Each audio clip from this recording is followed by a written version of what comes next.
I was shot in the center of my chest. It was the best thing that ever happened to me, you know. Car comes by kind of slow, and the driver stops and gets out, and I think he's going to ask directions. It happens in this area of town. He walks over and grabs me. That usually doesn't happen. He grabbed me, and somehow I was able to step out of his reach. He pulled out a gun. 2 other men jump out of the car and come around.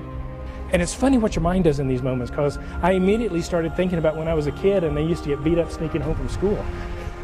And I thought, wow, this hadn't happened in a long time.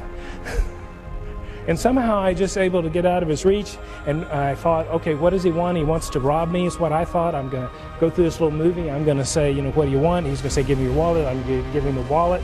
And that's about as far as I got in my little movie. And I said, what do you want?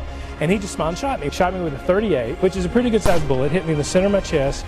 Now the miracles are that the bullet stuck in the sternum. It didn't enter my body. It grabbed my shirt and spun the material in my shirt and created wadding around the bullet, and I didn't bleed at all. It didn't knock me down, and I think it kind of scared the guys because they turned and ran back to their car, you know, kind of da-da-da, da-da-da-da. Any of you who are old enough to remember the Superman theme song.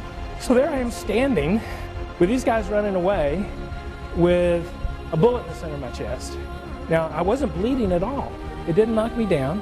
But I knew I needed help, so I turned and went to the first house with the light on. I knocked on the door, and I said, I think I've been shot. He said, come in. He called the police, he called the ambulance, he called my family. In the middle of these challenges, we're overwhelmed, and we can't see through to something new. You've all heard the phrase, you know, when a door closes, the window opens.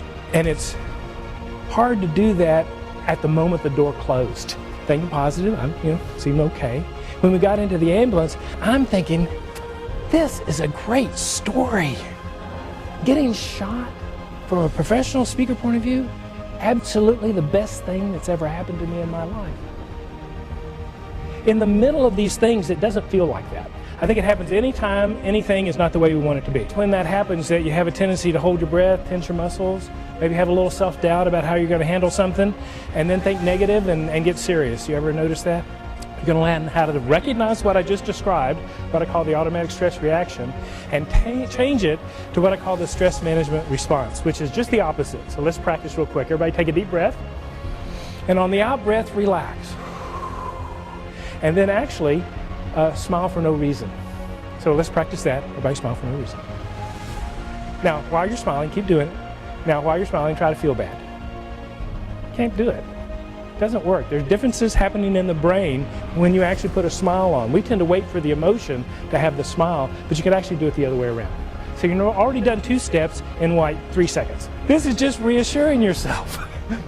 Reassuring yourself. I've been practicing what I was just talking to you about for years before this happened.